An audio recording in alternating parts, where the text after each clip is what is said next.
നമസ്തേ. Double നമസ്തേ. Barrel പ്രേക്ഷകർക്ക് വീണ്ടും സ്വാഗതം. ഞാൻ സത്യനാരായണൻ, എൻ്റെ കോഹോസ്റ്റ് മധുസൂദനൻ TP. ചില സാങ്കേതിക പിഴവുകൾ പ്രേക്ഷകർ ചൂണ്ടിക്കാണിച്ചിരുന്നു. അത് നികത്തുന്നതിന് വേണ്ടിയാണ് ഞങ്ങൾ ഒരു 2-3 ദിവസത്തെ ഒരു ബ്രേക്ക് എടുത്തത്. അല്ലെങ്കിൽ ഞങ്ങളുടെ ഉദ്ദേശം ശരിക്കും എല്ലാ തിങ്കൾ മുതൽ വെള്ളി വരെയുള്ള ദിവസങ്ങളിൽ പ്രേക്ഷകർക്കായി ഒരു എപ്പിസോഡ് റെക്കോർഡ് ചെയ്യുക എന്നതാണ്. ആ സാങ്കേതിക പിഴവുകൾ ഇന്നത്തെ ഈ എപ്പിസോഡിൽ ഉണ്ടാകില്ല എന്ന ശുഭപ്രതീക്ഷയോടെ ആരംഭിക്കുന്നു. അപ്പൊ മധുസൂദനൻ, നമുക്ക് ഇന്നത്തെ ടോപ്പിക് നമ്മള് ഇന്ത്യൻ റെയിൽവേസ് ആണ്. ഇന്ത്യൻ റെയിൽവേസ് വളരെ വലിയൊരു ഓർഗനൈസേഷൻ ആണ്. അധികം എന്താ പറയുക, നമ്മുടെ അതെ പഴയ നമ്മളെ നമ്മളെല്ലാരും ജീവിതത്തെ തീവണ്ടി സ്റ്റാർട്ട് ചെയ്യാ, അതെ തീവണ്ടി മുതലുള്ള ദിവസങ്ങളാണ്. തീവണ്ടി കൽക്കരി തിന്നു തീവണ്ടി പറഞ്ഞ സാധനത്തിൽ നിന്ന് തുടങ്ങാം. അതെ അതെ. അപ്പൊ അതിൽ തുടങ്ങിയിട്ട് ഇപ്പൊ എന്താണ് അവസ്ഥ എന്ന് വെച്ചാല് 1,04,674 കിലോമീറ്റർ 1,04,647 കിലോമീറ്റർ ആണ് ഇന്ത്യൻ റെയിൽവേസിന്റെ ട്രാക്ക് ദൈർഘ്യം. അപ്പൊ അത് സംഭവം അതിൽ തന്നെ 63,456 കിലോമീറ്റർ ഇലക്ട്രിഫിക്കേഷൻ കഴിഞ്ഞതാണ്. പിന്നെ 12 ലക്ഷത്തിൽ കൂടുതൽ 12,12,882 ജീവനക്കാരുണ്ട് റെയിൽവേയിൽ. 18 ഡിവിഷൻ, അതിൽ 17 operational division, 1 non operational division, അങ്ങനെയൊക്കെയാണ്. അപ്പൊ ഇതിപ്പോ നിങ്ങൾ പറഞ്ഞ ഒരു കൂകു തീവണ്ടി തുടങ്ങിയിട്ട് ആദ്യത്തെ സ്റ്റീം എഞ്ചിൻ ഇതെല്ലാം 1837 ഇത് ആരംഭിക്കുന്ന സംഭവം. അപ്പോ അത് മദ്രാസില് പിന്നെ പാസഞ്ചർ ആയിട്ട് അത് ഓപ്പറേറ്റ് ചെയ്തത് മറ്റേ അന്നത്തെ മദ്രാസ്, ഇന്നത്തെ ചെന്നൈ, അന്നത്തെ മദ്രാസില് 1837 അന്ന് ഈ ചരക്ക് കൊണ്ടുപോകാൻ വേണ്ടിയിട്ട് ഈ സ്റ്റീം ട്രെയിൻ ഉണ്ടായിരുന്നു. എന്താ പറയാ, സ്റ്റീം എഞ്ചിൻ ഉപയോഗിച്ചിട്ടുള്ള വണ്ടി. അതെ, കൽക്കരി ഫ്യൂൽ ആയിട്ട് ഉപയോഗിച്ചിട്ടുള്ള. അപ്പോ അത് കഴിഞ്ഞിട്ട് പിന്നെ ആദ്യത്തെ പാസഞ്ചർ ഓടിയത് 1853 ബോംബെക്കും താനേക്കും ഇടയിലാണ്. 1924 ആദ്യത്തെ റെയിൽവേ ബജറ്റ്. അത് പിന്നെ 2016 മോദി സർക്കാർ വന്നിട്ട് റെയിൽവേ ബജറ്റും ജനറൽ ബജറ്റും കൂടി മേജ് ആവുന്നവരെ ആ പ്രക്രിയ തുടർന്നു. പിന്നെ സ്വാതന്ത്ര്യം കിട്ടിയ സമയത്ത് ഈ 42 റെയിൽ കമ്പനികൾ ഉണ്ടായിരുന്നു, പ്രൈവറ്റ്ലി ഓൺഡ്. പലതും ഈ രാജാക്കന്മാരുടെയൊക്കെ നേതൃത്വത്തിലുള്ള സംഭവങ്ങളായിരുന്നു. അതിനെ എല്ലാം കൂടി ഇന്ത്യൻ റെയിൽവേസ് എന്ന പേരിൽ ആണ് എല്ലാം കൂടി മേജ് ചെയ്തിട്ട് തുടങ്ങിയത്. 1952 റെയിൽവേ കമ്പാർട്ട്മെന്റിന്റെ ഉള്ളിൽ ലൈറ്റും ഫാനും നിർബന്ധമാക്കി. പണ്ട് അതും ഇല്ലായിരുന്നു. ലൈറ്റും ഫാനും മാൻഡേറ്ററി റൂൾസ് പ്രകാരം വേണം വണ്ടി ഓടണമെങ്കിൽ. അത് അതെ, അന്നുണ്ടാവില്ല ചിലപ്പോ. അന്ന് കാണില്ല. അന്ന് ചിലപ്പോ ഒരു സൂര്യാസ്തമനം കഴിഞ്ഞാൽ ചിലപ്പോ ഉണ്ടാവില്ല. പിന്നെ സൂര്യോദയം ആവുമ്പോഴേ ഉണ്ടാവുള്ളൂ. അങ്ങനെ പോസിബിളാണ്. പിന്നെ ഡീസൽ ലോക്കോ ആദ്യമായിട്ട് വരുന്നത് 1954. 1950 ചിത്തരഞ്ജൻ ലോക്കോമോട്ടീവ് മാനുഫാക്ചറിങ് യൂണിറ്റ്, നമ്മളെ റെയിൽ എഞ്ചിൻ ഉണ്ടാക്കുന്ന സ്ഥാപനം. 56 ICF ചെന്നൈയിൽ, ആവടിയിൽ, അത് മറ്റേ കോച്ചസ് നിർമ്മിക്കാൻ വേണ്ടി. പിന്നെ 56 ആദ്യത്തെ AC വണ്ടി ഹൗറയ്ക്കും ഡൽഹിക്കും ഇടയിൽ ഓടി. അതുപോലെ തന്നെ 59 ഇലക്ട്രിക് ട്രെയിൻ ആദ്യമായിട്ട് ഇൻട്രൊഡ്യൂസ് ചെയ്തു. 59 എല്ലാം ജസ്റ്റ് ഇൻട്രൊഡക്ഷൻ. അതൊക്കെ പിന്നീട് ടേക്ക് ഓഫ് ചെയ്യാൻ സമയം എടുത്തു. ഈ രാജധാനി എക്സ്പ്രസ് നമ്മൾ പലർക്കും അറിയുണ്ടാവില്ല. 1969 മുതൽ രാജധാനി എക്സ്പ്രസ് ഓടാൻ തുടങ്ങിയിട്ടുണ്ട്. അന്ന് തന്നെ അതിന് 120 കിലോമീറ്റർ സ്പീഡിൽ സഞ്ചരിക്കാനുള്ള പെർമിഷൻ ഉണ്ടായിരുന്നു. അതുകൊണ്ട് ആ കാലത്ത് രാജധാനി ഓടിത്തുടങ്ങിയ ട്രാക്കുകൾ 120 കിലോമീറ്റർ സ്പീഡ് സപ്പോർട്ട് ചെയ്യുന്നതായിരുന്നു. അപ്പൊ അതുകൊണ്ടാണ് പലപ്പോഴും നമ്മൾ പറയും മറ്റേ ദക്ഷിണേന്ത്യയിലേക്ക് വന്നു കഴിഞ്ഞാൽ നമ്മുടെ ട്രാക്ക് പല സ്ഥലത്തും സ്ലോ ആയിരുന്നു, ഇപ്പോഴാണ് അതൊക്കെ ഇമ്പ്രൂവ് ആയത് എന്നുള്ളത് പറയും. പക്ഷെ ഈ രാജധാനി എക്സ്പ്രസ് റൂട്ട് അവിടെയൊക്കെ ഉണ്ടായിരുന്നു, അവിടെയൊക്കെ ആയിരുന്നു ശരിക്കും ഈ സംഭവങ്ങളൊക്കെ ട്രാക്ക് ചെയ്തിട്ടുണ്ടായിരുന്നു. പിന്നെ അതുമാതിരി 1984 മെട്രോ റെയിൽ ആദ്യമായിട്ട് ആരംഭിച്ചു. അത് കൽക്കത്തയിലായിരുന്നു. ഇപ്പൊ ബംഗാളിനെ നിങ്ങൾ അവഗണിക്കണമെന്ന് അന്ന് പണ്ട് സ്ഥിരം കോൺഗ്രസ് ഗവൺമെന്റിനെതിരെ CPM-ന്റെ സ്ഥിരം പല്ലവിയായിരുന്നു, ബംഗാളിനെ അവഗണിക്കുന്നു എന്നുള്ളത്. പക്ഷെ റെയിൽവേ മെട്രോ തുടങ്ങിയപ്പോൾ കൽക്കത്തയിലാണ് ആദ്യത്തെ മെട്രോ. ബാക്കി സ്ഥലത്തൊക്കെ മെട്രോ വരാൻ വീണ്ടും എത്രയോ വർഷങ്ങൾ എടുത്തു. പിന്നെ അതുപോലെ തന്നെ ഈ 86 കമ്പ്യൂട്ടറൈസ്ഡ് റിസർവേഷൻ, അതായത് നമ്മൾ കൗണ്ടറിൽ പോകണം, പക്ഷെ അവിടെ ഒരു കമ്പ്യൂട്ടറൊക്കെ വെച്ചിട്ടുള്ള റിസർവേഷൻ രാജീവ് ഗാന്ധിയുടെ കാലത്താന്ന് തോന്നുന്നു ആരംഭിച്ചു. പിന്നെ 88 ആദ്യത്തെ ശതാബ്ദി, 93 AC 3 ടയർ കോച്ചുകൾ 1993. പിന്നെ ആദ്യത്തെ എലിവേറ്റഡ് റെയിൽ 1995 ചെന്നൈയിലെ MRTS റെയിൽവേ ലൈൻ. അതിപ്പോഴും ഉണ്ടല്ലോ. 1995 ചെന്നൈയിലാണ് അത് ആദ്യം ആരംഭിക്കുന്നത്. പിന്നെ 1990 ഇന്ത്യൻ റെയിൽവേക്ക് ഒരു വെബ്സൈറ്റ് ഉണ്ടാകുന്നു. 95 ഈ കമ്പ്യൂട്ടർ ടിക്കറ്റിംഗ് മെട്രോ സിറ്റീസിലാണ് ആദ്യം നമുക്ക് അതിന്റെ ഫെസിലിറ്റി വന്നത്, 95. പിന്നെ 2000 ആയപ്പോഴേക്കും ഇന്ത്യൻ IRCTCയുടെ വെബ്സൈറ്റ് 99 തുറക്കുന്നു. 2002 ആകുമ്പോഴേക്കും ഓൺലൈൻ ടിക്കറ്റിംഗ് നമുക്ക് കമ്പ്യൂട്ടർ ആക്സസ് ചെയ്തുകൊണ്ട് ബുക്ക് ചെയ്യാമെന്നുള്ളത്. പിന്നെ 2017 മുതൽ നേരത്തെ പറഞ്ഞ മാതിരി റെയിൽ ബഡ്ജറ്റ് ഇല്ലാതെ ആവുന്നു. പിന്നെ ഏറ്റവും നല്ല രസം എന്താ വെച്ചാൽ ഇപ്പൊ കോൺഗ്രസ്സുകാര് വളരെ കാര്യമായിട്ട് പറയുന്ന ഒരു സംഗതി, ഈ മോദി പലതും അവകാശപ്പെടുന്നുണ്ട്, പക്ഷെ ഇതൊക്കെ ഞങ്ങൾ തുടങ്ങി. റെയിൽവേയുടെ കാര്യത്തിൽ ഇവർ കുറെ കാര്യങ്ങൾ തുടങ്ങി എന്നത് വളരെ ശരിയാണ്. പക്ഷെ അതൊക്കെ പൂർത്തീകരിക്കാൻ നരേന്ദ്രമോദിയെ പോലത്തെ ഒരു ഊർജ്ജസ്വലനായ പ്രധാനമന്ത്രി വേണ്ടി വന്നു. അതിന്റെ ഒരു എക്സാമ്പിളാണ് ഇന്നിപ്പോ നമ്മൾ അഹമ്മദാബാദിനും ബോംബെക്കും ഇടയിൽ പണി നടന്നുകൊണ്ടിരിക്കുന്ന ഹൈസ്പീഡ് റെയിൽ. ഈ ഹൈസ്പീഡ് റെയിൽ കോർപ്പറേഷൻ 2010 തന്നെ അത് സംഭവം തുടങ്ങിയിരുന്നു. പക്ഷേ യാതൊരു മുന്നോട്ടുള്ള നീക്കം ഉണ്ടായിരുന്നില്ല. അത് പിന്നെ അങ്ങനെ മറ്റേ നമ്മളെ പണ്ടത്തെ എല്ലാ പദ്ധതികളെയും പോലെ അങ്ങനെ ഇഴഞ്ഞിഴഞ്ഞ് നീങ്ങി. പക്ഷെ മോദി സർക്കാർ വന്ന ശേഷം അതിനെ ഇന്ത്യൻ ഹൈസ്പീഡ് റെയിൽ കോർപ്പറേഷൻ എന്ന് പുനർനാമം ചെയ്ത് അന്ന് മുതൽ കാര്യങ്ങൾ ഭംഗിയായി നടന്നു. വർക്ക് കുറച്ചും കൂടി നന്നായിട്ട് ഈ അഹമ്മദാബാദ് ബോംബെ പുരോഗമിക്കുമായിരുന്നു. പക്ഷെ അതിലിടയ്ക്ക് BJP അവിടുന്ന് ഗവൺമെന്റിൽ നിന്ന് പോയിട്ട് ഒരു കോൺഗ്രസ് NCP ശിവസേന സഖ്യം വന്നോടുകൂടി മഹാരാഷ്ട്ര ഭാഗത്തുള്ള സ്ഥലമെടുപ്പും അതെ ഡബിൾ എഞ്ചിൻ ഒന്ന് പോയപ്പോ മാത്രമല്ല അത് അതിനെതിരെ അവര് പ്രവർത്തിച്ചു. അപ്പൊ അവിടെ ഒരു മറ്റേ ഒരു എന്തോ ഒരു യാർഡ് ഉണ്ടാക്കുന്നതാണെങ്കിലും പിന്നെ അതുമാതിരി സ്ഥലം അക്വയർ ചെയ്ത് കൊടുക്കുന്നതിന് അങ്ങനെ പലതും അവര് എത്രത്തോളം ഡിലേ ചെയ്യാൻ പറ്റും. പക്ഷെ എന്തായാലും ഈ മഹാരാഷ്ട്ര ഗവൺമെന്റിനെ BJP താഴെ ഇറക്കിയതിൽ ഏറ്റവും അധികം ബെനിഫിറ്റ് ചെയ്ത് ഇന്ത്യൻ റെയിൽവേസ് ആണ്. കാരണം ഈ ഇന്ത്യൻ ഹൈസ്പീഡ് റെയിൽ കോർപ്പറേഷൻ അതോടുകൂടി പൂർവാധികം ശക്തിയോടുകൂടി അവിടെ ആരംഭിച്ചു. സ്ഥലമെടുപ്പ് ഇപ്പൊ 100% പൂർത്തിയായി, പണി നടന്നുകൊണ്ടിരിക്കുന്നു.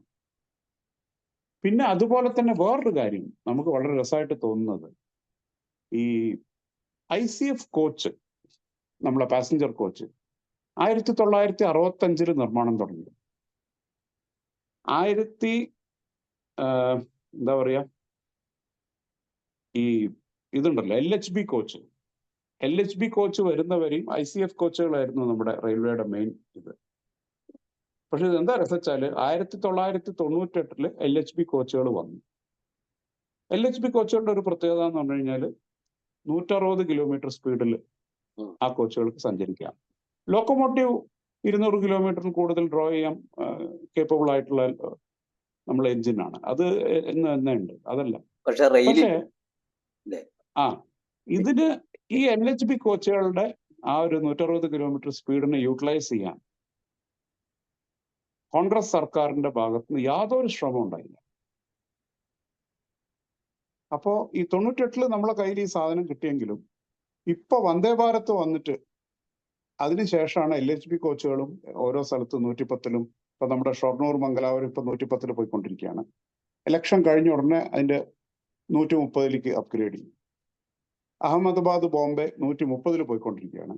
ഇലക്ഷൻ കഴിഞ്ഞ അതിന്റെയും ഇത് റെഡിയാണ്, 160 മാറാണ്, 160 km/h. അപ്പൊ ശരിയാണ്, ഇതെല്ലാം കോൺഗ്രസ്സുകാരുടെ കയ്യിലെല്ലാം ഉണ്ടായിരുന്നു. പക്ഷെ അതൊന്നും വേണ്ട മാതിരി. ഇപ്പൊ മറ്റേ വന്ദേ ഭാരത്തിന് എന്തിനാ വന്ദേ ഭാരത്തിന്റെ ആവശ്യം? ട്രാക്ക് ശരിയാക്കിയിട്ട് പോരേന്ന് ചോദിക്കും. ട്രാക്ക് എവിടെ നിങ്ങളും ശരിയാക്കിയിട്ടുണ്ടായിരുന്നില്ല. സൂപ്പർ ഫാസ്റ്റ് വണ്ടികളുടെ ആവറേജ് സ്പീഡ് 55 km ഒക്കെ ആയിരുന്നു പല സ്ഥലത്തും.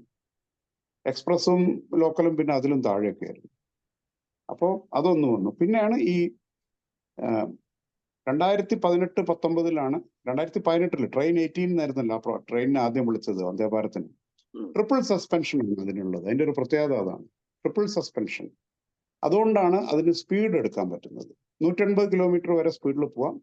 സേഫ്റ്റി റീസൺസ് കൊണ്ട് 160 വെച്ചിരിക്കുകയാണ് ഇപ്പോൾ. പക്ഷെ വന്ദേ ഭാരത്തിന്റെ സ്ലീപ്പർ വേർഷൻ വരുന്നതോടുകൂടി 200 km വേഗത്തിൽ അത് ഓടാൻ പറ്റും. അപ്പൊ ഇത് ശരിക്കും ഇപ്പൊ ഇതിനെ ക്രിട്ടിസൈസ് ചെയ്യുന്ന ആളുകൾ, അതായത് ഇതിനൊരു ഫോറിൻ ടെക്നോളജി ഒന്നും വേണ്ടി വന്നില്ല. ICF ഉണ്ടായിരുന്ന മിടുക്കനായ ഒരു എഞ്ചിനീയർ, അദ്ദേഹമാണ് അതിന്റെ പിന്നില്. അതും അദ്ദേഹം അങ്ങോട്ട് പോയിട്ട് അപേക്ഷിച്ചിട്ടാണ് ഇങ്ങനെ ഒരു സാധനം ഉണ്ടാക്കാനുള്ള പെർമിഷൻ കിട്ടുന്നത്. അപ്പൊ റെയിൽവേയില് ഇതാണ് സംഗതി. അതായത് പലവിധ പ്രോജക്ട്സും പലവിധ ഇതൊക്കെ പ്ലാൻ ചെയ്തിട്ടുണ്ടായിരുന്നു, ലോഞ്ച് ചെയ്തിട്ടുണ്ടായിരുന്നു പലതും. ഇപ്പൊ അതില് നമ്മൾ പറയുകയാണെങ്കിൽ ഈ ഡെഡിക്കേറ്റഡ് ഫ്രൈറ്റ് കോറിഡോർ, ചരക്ക് ഗതാഗതത്തിന് മാത്രമായിട്ടുള്ള ഒരു റെയിൽ ലൈൻ, അതും ശരിക്കും ഈ പറഞ്ഞ പോലെ തന്നെ 2005 പ്രപ്പോസ് ചെയ്തതാണ്. 2005 പ്രപ്പോസ് ചെയ്തിട്ട് 2006 യൂണിയൻ ക്യാബിനറ്റ് അതിന് പെർമിഷൻ കൊടുക്കുന്നു. 2007 ഒരു ജാപ്പനീസ് കമ്പനിയെ വെച്ചിട്ട് ഒരു പ്രീ ഫീസിബിലിറ്റി സ്റ്റഡി നടത്തുന്നു. ഇതെല്ലാം കഴിഞ്ഞ് ജപ്പാൻകാർ ഫണ്ട് ചെയ്യാമെന്നും പറയുന്നു. അതായത് dedicated western freight corridor, western ഭാഗത്തുള്ള ആ ഫ്രൈറ്റ് കോറിഡോർ ഞങ്ങൾ ചെയ്തോളാം എന്ന് പറഞ്ഞു. 2011 ആകുമ്പോഴേക്കും world bank eastern dedicated freight corridor funding റെഡിയാണ്. പക്ഷെ ഇതൊക്കെ അപ്പൊ 2013 ആയിരുന്നു ടാർഗറ്റ് ഈ ഡെഡിക്കേറ്റഡ് ഫ്രൈറ്റ് കോറിഡോർ ഉണ്ടാക്കാനുള്ളത്. പക്ഷെ സത്യം എന്താണെന്ന് വെച്ചാൽ 2024 ഈ ഫെബ്രുവരിയിലാണ് eastern dedicated freight corridor fully ഫങ്ഷണലായി 100%. വെസ്റ്റേൺ ഡെഡിക്കേറ്റഡ് ഫ്രൈറ്റ് കോറിഡോറിന്റെ 85% ജോലി കഴിഞ്ഞു. ഈ വർഷം അവസാനത്തോടു കൂടി അതും ആവും. അപ്പൊ ഇതിന്റെ രത്ന ചുരുക്കം എന്ന് പറഞ്ഞു കഴിഞ്ഞാൽ, ഇന്ത്യൻ റെയിൽവേ ശരിക്കും പറയുകയാണെങ്കിൽ ഇന്ത്യൻ റെയിൽവേയിൽ പ്ലാനിങ്ങിന് കുറവുണ്ടായിരുന്നില്ല, പദ്ധതികൾ അപ്രൂവ് ചെയ്യുന്നതിന് യാതൊരു ഇതുണ്ടായിരുന്നില്ല. പക്ഷെ നടപ്പാക്കുന്നതിൽ UPA സർക്കാർ ഉൾപ്പെടെയുള്ള കോൺഗ്രസ് സർക്കാരുകൾ തികഞ്ഞ പരാജയമായിരുന്നു.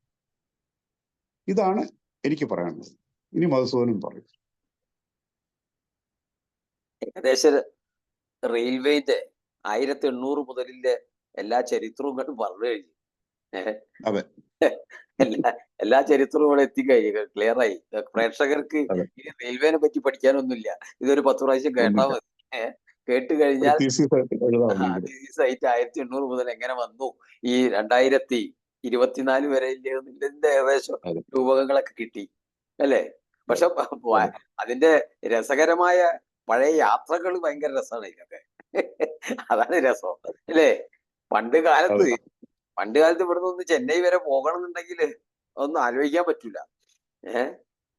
ഇന്നത്തെ നമ്മുടെ തീവണ്ടിക്കകത്തുള്ള ആ ഒരു പിന്നെ എന്താ പറയണ്ടേ ആ സൗകര്യങ്ങളും അന്നത്തെ ആ ഒരു സൗകര്യങ്ങളും തമ്മിലൊന്ന് ആലോചിച്ച് കഴിഞ്ഞിട്ടുണ്ടെങ്കിൽ അത് നമ്മളെ സർക്കാരുകളുടെ ഒരു എന്താ പറയണ്ടേ, ഒന്നും ചെയ്യൂല എന്ന് പറഞ്ഞാൽ റെയിൽവേനൊക്കെ അങ്ങ് വിട്ടത് മാതിരിയായിരുന്നു. നമ്മളൊക്കെ ചെറുപ്പകാലത്ത് ട്രെയിനിൽ പോകാൻ ഭയങ്കര ആഗ്രഹമാണ്. പക്ഷെ ഈ ട്രെയിനിൽ പോയി കഴിഞ്ഞാൽ നമ്മൾ തേച്ചു കുളിക്ക് വേറെ എന്തെങ്കിലും ഒരു പരിപാടി ചെയ്യണ്ടായിരുന്നു. 4 വഴിക്ക് കൽക്കരി ഇങ്ങനെ മുഖത്തേക്ക് ഇങ്ങനെ അടിച്ചിങ്ങനെ കയറുക ചെയ്യുക. ആ ഡോറിന്റെ അടുത്തുള്ള സീറ്റിലൊക്കെ ഇരുന്ന് കഴിഞ്ഞാല്, ഇന്ന് തീവണ്ടിയിൽ പോകുന്ന ആൾക്കാരൊക്കെ ഈ ഡോറിന്റെ അവിടെയൊക്കെ പോയി നല്ല കൊളൂസിൽ കുപ്പായൊക്കെ ഇട്ട് നിൽക്കും. പക്ഷെ അന്നത്തെ കാലത്ത് ഇത് നിന്നെങ്കിൽ കഴിഞ്ഞു പരിപാടി. അന്നത് അതിന്റെ മുന്നിലൊക്കെ പോയതിന്റെ കംപ്ലീറ്റ് കരി ഒന്ന് മുഖാറ്റ തുടച്ചു പോയിരുന്നെങ്കിൽ കംപ്ലീറ്റ് കരിയാ. ഷർട്ട് ഫുള്ള് കരിയായിട്ട് നമ്മളെ കാണാൻ പറ്റൂല. വീട്ടിലെത്തി കഴിഞ്ഞാൽ നമ്മളെ നാറ്റം ഒഴിവാക്കാൻ വേണ്ടിയിട്ട് വീട്ടുകാർ ആദ്യം തന്നെ ഒരു തോർത്തും സോപ്പും തരും, ബാത്റൂം പോയി ഒന്ന് കുളിച്ചിട്ടൊക്കെ വന്നോന്നറിയും. അങ്ങനത്തെ ഒരു നാറ്റവും ഉണ്ടാവില്ല. അല്ലേ? ഉം, അങ്ങനത്തെ ഒരു കാലഘട്ടം അതെ. ഉണ്ടായിരുന്നു. ആ ചൂടുവെള്ളമൊക്കെ തളച്ച് ഇത് സ്റ്റീമായി വന്നിട്ട് അതങ്ങോട്ട് ഒന്ന് സ്റ്റാർട്ടായി കിട്ടുന്ന വരെ അതിന്റെ ഒരു പുകയും ആ സാധനമൊക്കെ ഒരു ഭീകര സാധനം തന്നെയാണ് ആ വരുന്നത്. അത് അതെ, കാണേണ്ട അതെ. ഒരു രംഗം തന്നെയായിരുന്നു. ഇന്നത്തെ വന്ദേ കുട്ടികൾക്ക് ഭാരത് വലിയ ഇഷ്ടമായിരുന്നു. ആ കുട്ടികൾക്ക് വലിയ ഇഷ്ടമായി. നമുക്കൊക്കെ ഇത് പോയിട്ട് ഇതിങ്ങനെ നോക്കി കാണാനൊരു രസം തന്നെയാണ്. ആ പണ്ടില്ല ആ ഒരു പോയട്രി എഴുതിയ ആളെ സമ്മതിക്കണേ ഏതായാലും അല്ലേ? ഉം, ആ അതെ, അതെ. തീവണ്ടി കൽക്കരി തിന്നും തീവണ്ടി എന്ന് നമ്മൾ പഠിച്ചതൊന്നും മറക്കുന്നില്ലല്ലോ. ആ പിന്നെ സാധനത്തെ പിന്നെ കാണുമ്പോ ഇന്ന് ഇവിടെ ബാംഗ്ലൂർ ഒരു മ്യൂസിയത്തിന്റെ മുന്നിൽ ഇപ്പോഴും ഉണ്ട് ആ സാധനം. ആ ആ പഴയ ഇവിടെ ഉണ്ട്, ചെന്നൈയിലുണ്ട്. ആ ഉണ്ട്. എവിടേക്ക് കാണാം അങ്ങനെ. ഇടയ്ക്ക് പോകുമ്പോ അത് ഒന്ന് നോക്കി നിന്ന് പോകും ട്ടോ നമ്മള്. ഒരു 2 മിനിറ്റ് ഒന്ന് നോക്കി പിന്നെ നിന്നു. ആ പഴയ കാലമൊക്കെ ഒന്ന് ഓർത്തു പോകും. അത് അതെ, ഭയങ്കര അതിന്റെ സീറ്റോ അതിൽ ഇരിക്കേണ്ട ഒരു കാര്യം ആലോചിച്ചിട്ടുണ്ടെങ്കിൽ ഭയങ്കര രസം ഇതല്ലേ പട്ടികയല്ലേ? സാധാ അതെ, പട്ടിക ഇങ്ങനെ അതെ. അടിച്ചിട്ട് ചാരി ഇരിക്കാനത് എന്നിട്ട് ഒരു നട്ടൊക്കെ അതിന്റെ നടുവിൽ ഇങ്ങനെ മുഴച്ച് നിൽക്കുന്നുണ്ടാവും. അതെല്ലാം കൂടി ചന്തിക്ക് ഒരു തട്ടി മഞ്ഞ പെയിന്റും. ഇരിക്കാൻ പറ്റൂല. അതിന്റെ ഇടയിൽ കുറച്ച് അതെ. മുട്ടയും കയറും. ഏഹ് ഉം, മൂട്ട ഉം, ഉം. ലാവിഷായിരിക്കും. വീട്ടിലേക്ക് മൂട്ടേനെ എത്തിക്കുന്ന ഒരു സാധനമാണ് ഈ തീവണ്ടിയിലെ യാത്ര. അങ്ങനെ ഒരു ഗംഭീര യാത്ര. ഇന്നത്തെ ആൾക്കാര് ഇതിനൊക്കെ ഈ വന്ന സാധനത്തിനെയൊക്കെ പുച്ഛിക്കുന്നുണ്ടല്ലോ. ആ പുച്ഛിക്കുന്ന ആൾക്കാർ ഈ പഴയതിനൊന്നിനെ കണ്ടിട്ടുണ്ടെങ്കിൽ ഇപ്പൊ വരുന്ന ഈ വണ്ടിയൊക്കെ കണ്ടങ്ങനെ തൊഴുതു നിന്നു. അല്ലേ? ഇതൊക്കെ പിന്നെ ഇതൊക്കെ ഇതൊക്കെ അല്ല, അന്നത്തെ നമ്മളെ കേരളത്തില് വന്ദേ ഭാരതേ ആ ഒരു ഓണത്തിന്റെ മുമ്പാണല്ലോ വന്നത്. അതെ. അപ്പൊ അന്ന് കിട്ടിയ സ്വീകരണം ഓർമ്മയില്ല, ആൾക്കാർ ശരിക്കും തൊഴുതു. തൊഴുതു. അത് അത്ഭുതം തന്നെയായിരുന്നു നമ്മളെ നാട്ടിലെ ആൾക്കാർക്ക് അതെ, അതൊക്കെ കാണാന്ന് പറഞ്ഞാല്. ഇപ്പൊ അതെ, വെസ്റ്റേൺ അതെ. കൺട്രീസിലൊക്കെ യാത്ര ചെയ്ത ആൾക്കാര് പലതും കണ്ടിട്ടുണ്ടാവും. പക്ഷെ ആ കണ്ടതൊന്നും ഇവിടെ ലോകത്തിലെ ഏറ്റവും വലിയ റെയിൽവേ ശൃംഖല നമുക്ക് തന്നെയാണ്. നമ്മളെ ഇന്ത്യ അതെ. രാജ്യത്തിന് തന്നെയാണ് അതിലുള്ളത്. പക്ഷെ ഈ ഇങ്ങനത്തതാണ് സാധനങ്ങളെന്നേ ഉള്ളൂ. അതിങ്ങനെ അതിന്റെ ഉള്ളിൽ പോയി കഴിഞ്ഞാൽ നമ്മൾ പുകയായിട്ട് ഒന്നും കൊള്ളാണ്ട് എല്ലാം കൂടി അതിന്റെ ഉള്ളിൽ നിന്ന് ഇറങ്ങി വരുമ്പോ വേറൊരു രൂപത്തില് നമ്മളെ ഈ തിരുവാതിരക്ക് നരിക്കളി എന്നൊക്കെ പറയും. ആ നരിക്കളിക്കൊക്കെ ഇട്ടമാതിരി ഒരു പെയിന്റ് ഒക്കെ അടിച്ചിട്ടാണ് നമ്മൾ അതിന്റെ ഉള്ളിൽ നിന്ന് ഇറങ്ങി വരിക. അതൊരു വല്ലാത്ത ഒരു രംഗമായിരുന്നു. പക്ഷെ അതിൽ നിന്നിട്ട് ഒരു മാറ്റാണ് പിന്നെ ഡീസല്. പിന്നെ നമ്മൾ ഡീസൽ ട്രെയിനിലേക്ക് മാറുന്നു. ആ ഡീസൽ വണ്ടി വന്നു കഴിഞ്ഞപ്പോഴാണ് നമ്മൾ അതിൽ നിന്നുള്ള മോചനം വരുന്നത്. അല്ലേ? പക്ഷെ അതെ. റെയിൽവേനെ ഇതിന്റെ മുമ്പുള്ള സർക്കാരുകള് വളരെ അവഗണനയോട് കൂടിയിട്ടായിരുന്നു കണ്ടിരുന്നത്. അവഗണിച്ചിട്ടിരിക്കുന്നത്. അതിന് പോകുന്ന ജനങ്ങൾക്ക് യാതൊരു വിലയും നിലയില്ലാത്ത മാതിരിയായിരുന്നു അത്.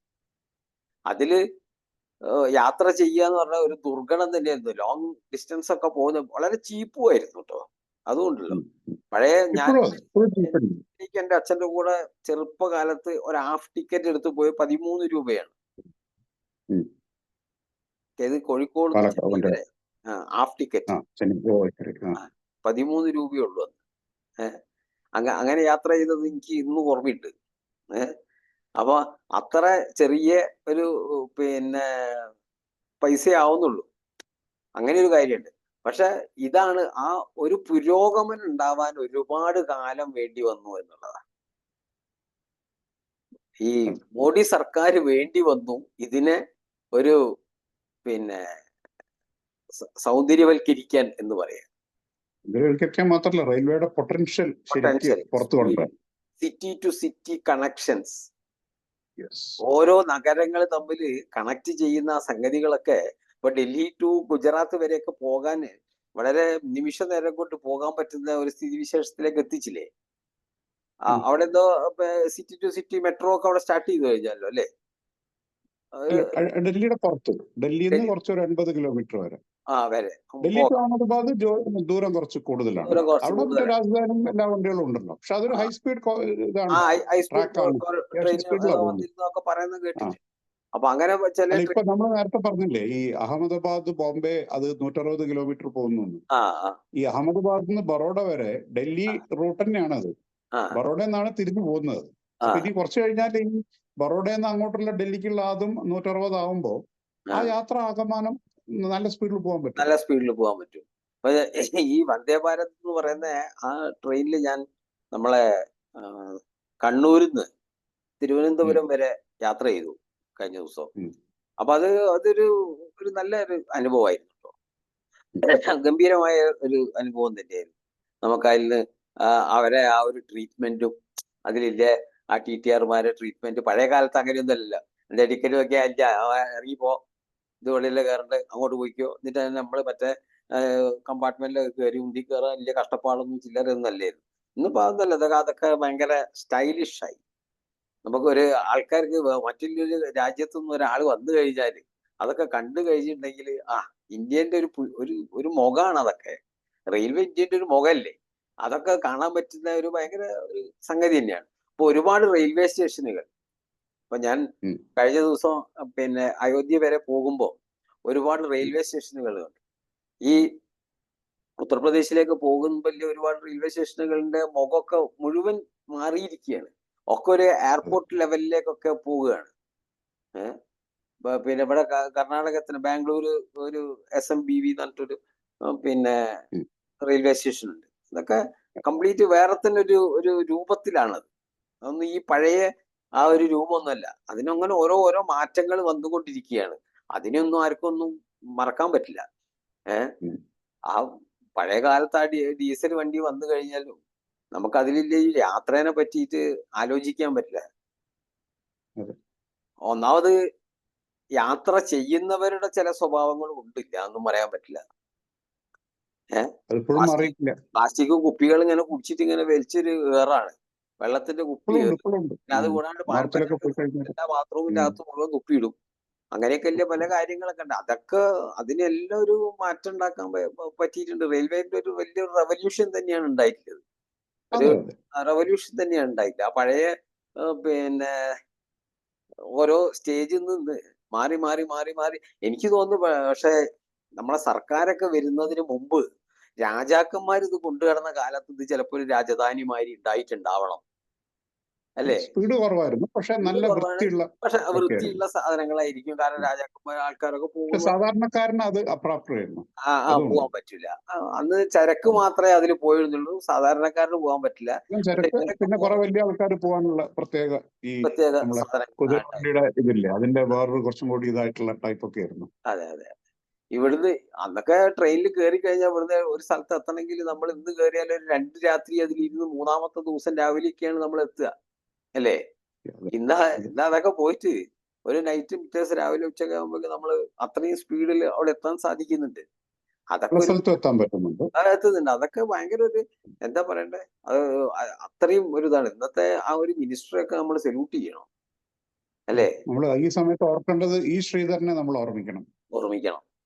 അയാള് അദ്ദേഹം കൊങ്കൺ റെയിൽവേ കൊണ്ടുവന്നുകൊണ്ട് നമ്മുടെ മറ്റേ കേരളത്തിലുള്ള ബോംബെയിലുള്ള ആൾക്കാരെ ഏറ്റവും ബെനിഫിറ്റ് ചെയ്തു. അതുകൂടാതെ അങ്ങ് ഗുജറാത്തില് ഉള്ള ആളുകൾക്കൊക്കെ ശരിക്കും അവരുടെ ട്രാവൽ ടൈം 1 ദിവസം 1.5 ദിവസം ഒക്കെ കുറഞ്ഞ ആൾക്കാരുണ്ട്. ഞാൻ അതിൽ യാത്ര ചെയ്തിട്ടുണ്ട്. നമ്മളെ കോഴിക്കോട് നിന്ന് ആ വഴിക്ക് യാത്ര ചെയ്തിട്ടുണ്ട്. പിന്നെ മംഗലാപുരം വരെ പോയി മംഗലാപുരത്ത് മാറി നമ്മൾ വേറൊരു ട്രെയിനിൽ കയറണം. എന്നിട്ടാണ് പിന്നെ അവിടുന്ന് അങ്ങോട്ട് പോകലാന്ന്. അന്ന് ഡയറക്റ്റ് അല്ല, അന്നില്ല. ഇപ്പൊ മറ്റേ കങ്കനാടി വഴിയാണ് രാജധാനി ഉൾപ്പെടെ ട്രിവാൻഡ്രത്തുനിന്ന് ഡൽഹിക്ക് പോകുന്ന രാജധാനി ഉൾപ്പെടെ പല ട്രെയിനുകളും ബോംബെ ട്രെയിൻസ് മിക്കതും എല്ലാം അങ്ങനെ ആ റൂട്ടിൽ തന്നെയാണ് പോകുന്നത്. അതെ. അപ്പൊ കങ്കനാടി പോയിട്ട് കങ്കനാടിന്ന് നമ്മള് ഈ ഗോവക്കൊക്കെ പോകാൻ വേണ്ടിയിട്ട് ഞാൻ അങ്ങനെ ഗോവ വരെ പോയിട്ടുണ്ട്. ആ റൂട്ടിൽ അങ്ങനെ പോയിട്ടുണ്ട്, ട്രെയിനിൽ പോയത് അതില്. മറ്റ് അതിനു മുമ്പൊക്കെ ബോംബെ വരെ പോകണമെങ്കിൽ നമ്മൾ പോകുന്നത് ഈ റൂട്ടിൽ പോകുമ്പോൾ വല്ലാത്ത 2 ഭാഗത്തും മരുഭൂമികളായിട്ട് ഇങ്ങനെ അതിന്റെ നടുവിലുള്ള യാത്ര. അതൊരു വേനൽക്കാലത്തൊക്കെ ആണെങ്കിൽ നമുക്ക് ചിന്തിക്കാൻ പറ്റില്ല. അങ്ങനത്തെ ഒരു വല്ലാത്തൊരു യാത്രയായിരുന്നു. ഇന്ന് അതൊക്കെ മാറി. ഇന്നിപ്പോ അതല്ലേ AC കമ്പാർട്ട്മെന്റുകളൊക്കെ ആയി മാറിയില്ലേ? നമ്മളെ മറ്റേ നരിക്കളി കളിച്ചു വരുന്ന പരിപാടിയൊക്കെ നിന്നില്ലേ? എല്ലാം മാറിയല്ലോ. അതൊക്കെ മാറി. ഇന്നിപ്പോ ഇന്ത്യയുടെ അഭിമാനമായി മാറിയിരിക്കുകയാണ് ഇന്ന് പിന്നെ വന്ദേ ഭാരത് എന്നൊക്കെ പറയുന്ന ആ ട്രെയിനൊക്കെ. അപ്പൊ അത് കൂടാതെ ഇനിയിപ്പോ പുതിയ പുതിയ ട്രെയിനുകൾ വരാൻ പോകും. ഹൈസ്പീഡ് ട്രെയിനുകൾ ഒരുപാട് വരാൻ പോകുന്നു. പണ്ട് പിന്നെ അത് കൂടാതെ ഒരു റെയിൽവേ സ്റ്റേഷൻ കഴിഞ്ഞാൽ അടുത്ത റെയിൽവേ സ്റ്റേഷനിൽ കൊണ്ടുപോയിട്ട് അവിടെ ഇടുന്നത്. പിന്നെ ഒരു തീവണ്ടി അങ്ങോട്ട് പോയി കഴിയണം. ഇപ്പൊ ഈ ഒരു തീവണ്ടി ഇങ്ങോട്ട് പോകണമെങ്കിൽ ഞാൻ ഈ പണ്ട് ചെറുപ്പകാലത്ത് എന്തിനുണ്ടെങ്കിൽ ഞാൻ ഈ പോവുകയും ചെയ്തില്ല. നമ്മളെ ഈ ചെയർക്കാറൊക്കെ ഇറങ്ങിയ സമയത്ത് അതൊക്കെ വലിയൊരു ആഗ്രഹമായിരുന്നു. അപ്പൊ അതിൽ കയറി ഞാൻ പോകും. എനിക്ക് അച്ഛൻ്റെ അടുത്ത് അടിയും കിട്ടിയിട്ടോ. അങ്ങനെ തമാശ. അച്ഛൻ തൊട്ടപ്പുറത്തുനിന്ന് മറ്റേ സാധാ കമ്പാർട്ട്മെന്റ് മൂപ്പര് കൊടയൊക്കെ പിടിച്ചിട്ട് വെട്ടിക്കേറ്റ് ഇങ്ങനെ ഇറങ്ങി വരിക. അപ്പൊ മോനിപ്പോ ഇങ്ങനെ സ്റ്റൈലില് അപ്പുറത്തുനിന്ന് ചേർക്കാറുന്ന് ഇങ്ങനെ ഇറങ്ങി വരിക. മൂപ്പര് കൊടയോണ്ടൊരു ഒറ്റയടി. അന്റെ എന്താന്റെ വിചാരം? ഞാനിതില് പോയി അതിലോ കൊച്ചിന്ന് വരിക, മൂപ്പരും വരുന്നത് അവിടെ തന്നെയാണ്, പക്ഷെ പുള്ളി വരുന്നത് ഞാൻ അറിയില്ല. ഞാനിതിലൊക്കെ കയറി ഭയങ്കര സ്റ്റൈലിൽ കുളൂസിൽ ഇങ്ങനെ വരിക. അപ്പൊ കുറച്ച് എത്തി കോഴിക്കോട് എത്തിയപ്പോ ഇറങ്ങുമ്പോ ഇത് രണ്ടും അടുത്തടുത്ത കമ്പാർട്ട്മെന്റ് ആയിപ്പോയി. അപ്പൊ ഞാൻ പുള്ളി ഇങ്ങനെ ഇറങ്ങി, ഞാനും ഇങ്ങനെ ഇറങ്ങി കഴിഞ്ഞിട്ട് ഇങ്ങനെ നോക്കി, ഇത് ഇവിടുന്ന് വരുന്നത്. അപ്പൊ ഞാൻ പറഞ്ഞു, ഞാൻ കൊച്ചി എറണാകുളം പോയി വരികയാണ്. അപ്പൊ നിനക്ക് ഇതിലൊക്കെ കേറിക്കൂടില്ലെന്ന് ചോദിച്ചു. ഞാൻ സാധാ കമ്പാർട്ട്മെന്റിൽ കയറി ഇങ്ങനെ വരിക, നിനക്ക് അതിലൊക്കെ കേറിയിട്ട് വരണല്ലേ? ആ കുഴ ഒറ്റയടിച്ചാണ് റെയിൽവേ സ്റ്റേഷനിൽ നിന്ന്. അമ്മ അങ്ങനെ തമാശ സിനിമയിലെ രംഗം ഷൂട്ട് ചെയ്യുന്ന മാതിരി ഒരടിക്ക് അങ്ങനെ ശ്രീനിവാസന് കിട്ടിയിരുന്നെങ്കിൽ അതൊരു സ്കില്ല് വരും.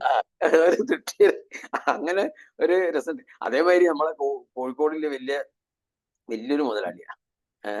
മൂപ്പര മക്കളൊക്കെ ഒന്ന് വലിയ സ്ഥിതിയിലാണ്. ഞാൻ ആളെ പേര് പറയാൻ പറ്റാത്തതുകൊണ്ട് പറയുന്നില്ല. വലിയ സ്ഥിതിയിലാണൊക്കെ. പുള്ളി ഒരു ദിവസം ഇതേമാതിരി നമ്മളെ അതില് പരശുരാമില് AC ഉണ്ടായിരുന്നു. മറ്റേ പരശുരാമിൽ ഇത് AC ചേർക്കാറുണ്ട്. അപ്പൊ അതില് ഞാനിങ്ങനെ യാത്ര ചെയ്തതിന്റെ ഇടയിൽ ഞാൻ ബാത്റൂം പോകാൻ അങ്ങനെ പോയി. അതിന്റെ തൊട്ടപ്പുറത്തെ കമ്പാർട്ട്മെന്റിൽ ഇയാള് പിന്നെ യാത്ര ചെയ്ത് വരുന്നു. അപ്പൊ കുറെ കുട്ടികളൊക്കെ ആയിട്ട് സംസാരിച്ച് മൂപ്പര് കഥയൊക്കെ പറഞ്ഞിങ്ങനെ നനക ചിരിച്ച് ഭയങ്കര തമാശകളൊക്കെ പറയുന്നു. അപ്പൊ ഞാൻ അതിന്റെ ഇങ്ങനെ നോക്കിയപ്പോ നീ എങ്ങോട്ടോടെ പോകുന്നു, ഇങ്ങോട്ട് വാ ഇരിക്കുന്നൊക്കെ പറഞ്ഞു. അപ്പൊ ഞാൻ പറഞ്ഞു, ഞാനില്ല, ഞാൻ അവിടെ ഇതിലാണ്, ചേർക്കാറിലുണ്ട്.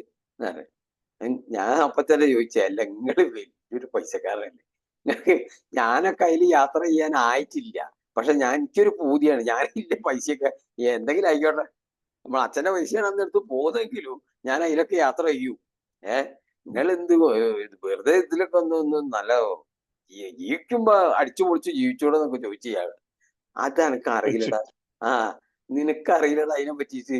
ഇങ്ങനെ ഇരുന്നിട്ട് ഇതിൽ യാത്ര ചെയ്തു പോയാൽ നമുക്ക് സാധാരണക്കാരായ പല ജനങ്ങളെയും കണ്ട് ഓരോടൊക്കെ തമാശകളൊക്കെ പറഞ്ഞ് കുറെ സംസാരിച്ചൊക്കെ പോയാൽ അതിൽ പോയാൽ ഇന്ത്യതൊക്കെ മുതലാളിമാർ കുറെ ആൾക്കാരുണ്ട്, ഒരാരോടും വർത്താനം പറയില്ല.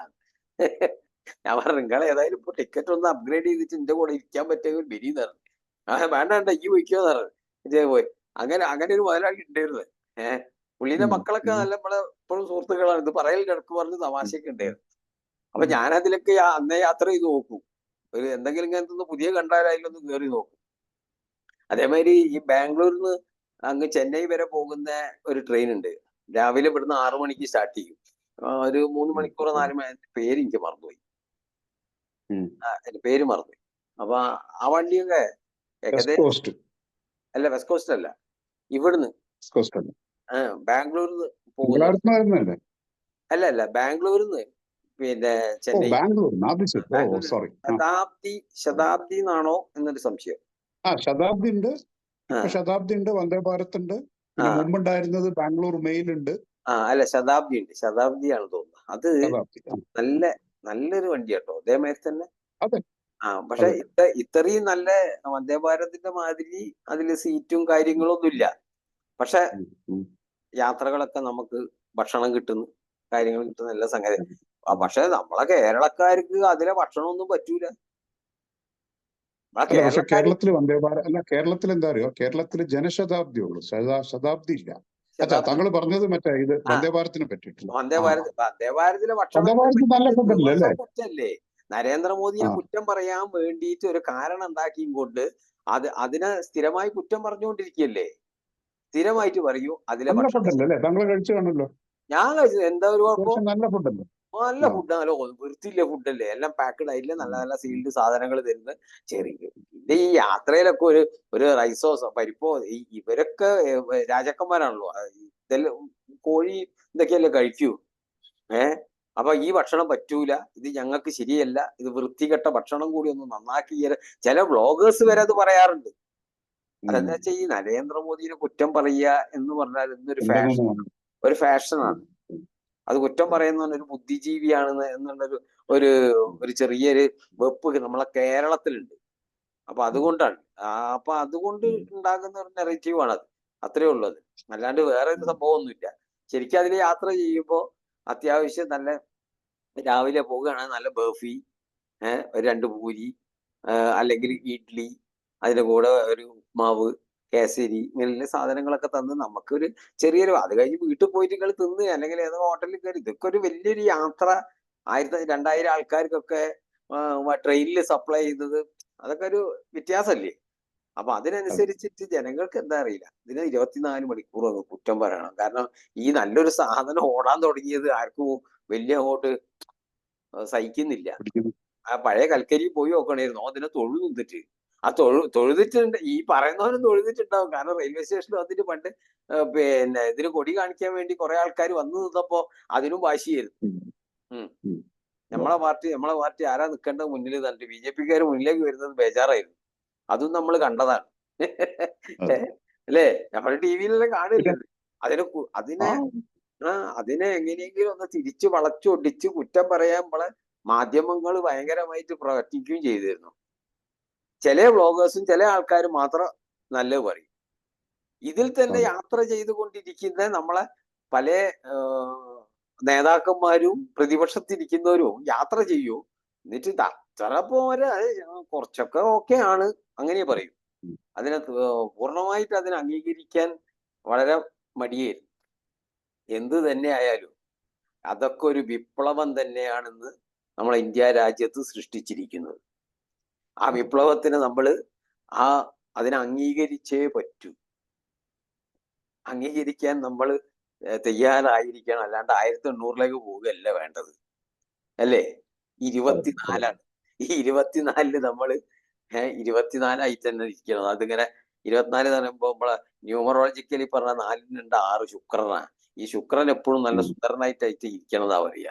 അപ്പൊ 2024 എപ്പോഴും ഗംഭീരമായിരിക്കണം. ശുക്രൻ എപ്പോഴും നല്ല സുന്ദരനായിട്ടല്ലേ ഉണ്ടാകുക. അടിപൊളിയാണല്ലോ മൂപ്പര് ഈ ലോക്കല് കളി കളിക്കൂലല്ലോ. അപ്പൊ ആ ഗംഭീരമായിട്ട് പോകണം എന്നുള്ളതാണ് അതാണ് ഇന്ന് സംഭവിച്ചു കൊണ്ടിരിക്കുന്നത്. ആ 24-ല് അതാണ് ഈ സാധനമൊക്കെ പുതിയത് ഇറങ്ങിയതെന്നാണ് എനിക്ക് പിന്നെ പറയാനുള്ളത്. അങ്ങനെ നമ്മളെ നാട്ടിൽ ഇനിയും ഇങ്ങനെയുള്ള പലതും വരട്ടെ. നമുക്ക് ഇതൊക്കെ കണ്ട് ആസ്വദിക്കാനുള്ള ഭാഗ്യം നമ്മളെ നാട്ടിലെ ജനങ്ങൾക്കുണ്ടാകട്ടെ എന്ന് നമുക്ക് ഈ അവസരത്തിൽ പ്രാർത്ഥിക്കാം. ഇനി ഇലക്ഷനൊക്കെ കഴിഞ്ഞ് വീണ്ടും മോഡി ഭരണത്തിൽ വരുന്നതോടുകൂടി ഇതിന്റെ 10 മടങ്ങ് ഇനിയും പല ന്യൂനതകളുള്ള പിന്നെ ട്രെയിനുകളൊക്കെ ഉണ്ടാവട്ടെ എന്ന് നമുക്ക് ഈ അവസരത്തിലൊന്ന് പ്രാർത്ഥിക്കാം. അതെ അതെ, പലതും ഉണ്ട്. ഇപ്പൊ വന്ദേ ഭാരത് സ്ലീപ്പർ വരാൻ പോകുന്നു. പിന്നെ അതുപോലെ തന്നെ നമ്മുടെ ബാക്കി ഈ ട്രെയിൻസ് ഒക്കെ തന്നെ വന്ദേ ഭാരത് നിലവാരത്തിലേക്ക് ആക്കാൻ വേണ്ടിയിട്ടുള്ളൊരു 20,000 കോടി റുപ്യ മാറ്റി വെച്ചിട്ടുണ്ട് ഈ കഴിഞ്ഞ ബജറ്റിൽ. അതിന്റെ ഏകദേശം തുടങ്ങും. അപ്പൊ ഈ പഴയ ട്രെയിനുകൾ ആരോ പറഞ്ഞ മാതിരി ഈ ട്രെയിനൊക്കെ വെറുതെ ഇടുന്ന ഒരു പരിപാടി ഇല്ല. അതെല്ലാം വീണ്ടും നവീകരിച്ച് നല്ല രീതിയിൽ തന്നെ മുന്നോട്ട് പോകും. ഇന്ത്യൻ റെയിൽവേക്ക് ഇനി എത്രയോ മഹത്തായ പ്ലാനുകളുണ്ട്. ഇന്ത്യൻ റെയിൽവേ ശരിക്കും പറയുകയാണെങ്കിൽ ഒരു കോർപ്പറേഷൻ പോലെയാണ് ഓടുന്നത്. ഇപ്പോൾ ഒരു CEO ഒക്കെ ഉണ്ടല്ലോ. ഇപ്പോൾ മന്ത്രി അവിടെ ഉണ്ട്, പക്ഷെ CEO ഉണ്ട്. ഇതൊക്കെ പറയുമ്പോൾ നമ്മൾ ആ മന്ത്രിയെ പറ്റിയും പറയണം. അദ്ദേഹത്തിന്റെ കോൺട്രിബ്യൂഷൻ ഭയങ്കരമാണ്. കാരണം മുമ്പ് MNC-യിൽ വർക്ക് ചെയ്തിട്ടുണ്ട്, ടെക്നോക്രാറ്റ് ആണ്. പിന്നെ ഈ IAS-ൽ ഇരുന്നിട്ടുണ്ട്. അപ്പൊ അതിന്റെ എല്ലാം കൂടി കമ്പൈൻഡ് ഇത്. പിന്നെ ഇതൊക്കെ കൂടാതെ വളരെ നല്ല പോസിറ്റീവ് വൈബ്സ് ഉണ്ടാക്കുന്ന ഒരു വ്യക്തിയാണ് അദ്ദേഹം. ഈ റെയിൽവേ വളരെ ഭംഗിയായിട്ട് മുന്നോട്ട് നയിച്ചുകൊണ്ടിരിക്കുന്നു. അദ്ദേഹത്തെയും കുറ്റം പറയുന്ന ആൾക്കാർ ധാരാളം ഉണ്ട്. ഏതായാലും നമുക്ക് കൂകിപ്പായും തീവണ്ടിയിൽ നിന്ന് കുതിച്ചു പായുന്ന വന്ദേ ഭാരതത്തിൽ എത്തിയിട്ടുണ്ട്. ഇനി എവിടെ എത്തുമെന്ന് നമുക്ക് കണ്ടറിയാം. അത്രേ ഉള്ളൂ. നമ്മളെ സമയം ഇവിടെ അവസാനിക്കുകയാണ്. നമസ്തേ.